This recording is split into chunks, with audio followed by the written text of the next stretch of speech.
দুপুরবেলা খাবার টেবিলে যদি এইরকম একটা ভর্তার রেসিপি থাকে তাহলে আর কি লাগে বলো তো। মাছ গোছ আর কোনো কিছুই ভালো লাগবে না। আসসালামু আলাইকুম, কাছে বা দূরে যে যেখানে আছো আশা করি সবাই ভালো আছো। তো আজকে দুপুরবেলা এই যে মিষ্টি কুমড়া চকে থেকে একদম নিয়ে আসছি, আমাদের চকে হয়েছে। সেই মিষ্টি কুমড়া দিয়ে আজকে ভর্তাটা বানাবো। তো মাছ গোছ কোনো কিছুই আর ভালো লাগবে না, সেই মজার একটা ভর্তার রেসিপি তোমাদের সাথে শেয়ার করব। আর তোমাদের ভালোবাসা না পেলে তো কখনোই আমি আগাইতে পারবো না। আর এইরকম বৃষ্টির ভিতরে বসে বসে রান্না করতে কার কার ভালো লাগে সেটা কিন্তু কমেন্টে জানিয়ে দিও।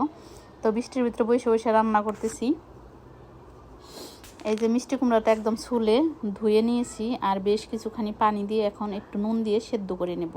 মানে যতটা পরিমাণ পানি লাগবে যে সেদ্ধ হতে, তো ততটা পরিমাণই পানি দিতে হবে। তো ঢাকনা দিয়ে দিছি। তো ঢাকনাটা কিছুক্ষণ পর খুলে নিচ্ছি। তো দেখতেছি যে মিষ্টি কুমড়াটা ভালো মতো সেদ্ধ হয়েছে কিনা। তো দেখো এখনও কিছুটা বাকি রয়েছে, একদম লেটাপেটা হয়ে সেদ্ধ হয়নি। তো কিছুক্ষণ পর দেখলাম যে একদম সুন্দর মতো সেদ্ধ হয়ে গেছে। তো এই যে নামিয়ে নিয়েছি, একদম গরম গরম অবস্থায় আমি একটু একদম থেতো বেতো করে নিচ্ছি, কারণ মিষ্টি কুমড়াটা এমনিতেই নরম হয়ে গেছে। তো একটু হাত দিয়ে সেটকিয়ে নিলাম। বিসমিল্লাহির রহমানির রহিম। একটা পাত্রে দিয়ে দিলাম পরিমাণ মতো তেল, দিয়ে দিচ্ছি রসুন কুচি, শুকনো মরিচ কুচি আর পেঁয়াজ কুচি দিয়ে একটু নেড়ে চেড়ে ভাজা ভাজা করে নিব।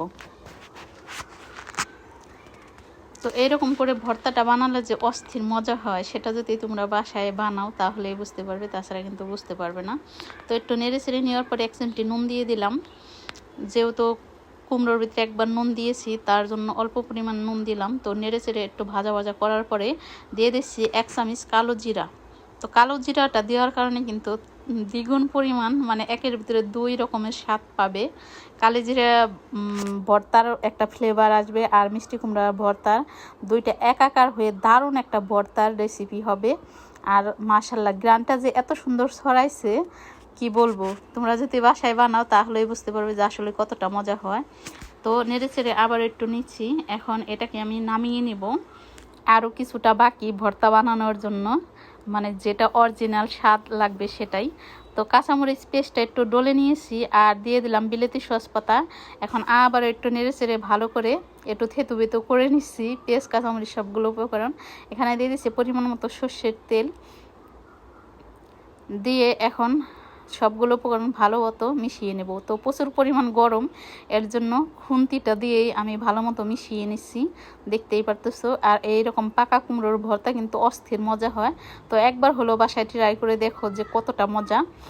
এখন পরিবেশন করার পালা। যতটা লোভনীয় হয়েছে মাশাল্লাহ, খেতেও দারুণ সুস্বাদু হয়েছে। তোমরা বাসায় অবশ্যই অবশ্যই ট্রাই করো। আর যদি ভালো লাগে তোমাদের তাহলে লাইক কমেন্ট শেয়ার সাবস্ক্রাইব করে আমার পাশে থেকো। আজকের মতো এতটুকু, আল্লাহ হাফেজ।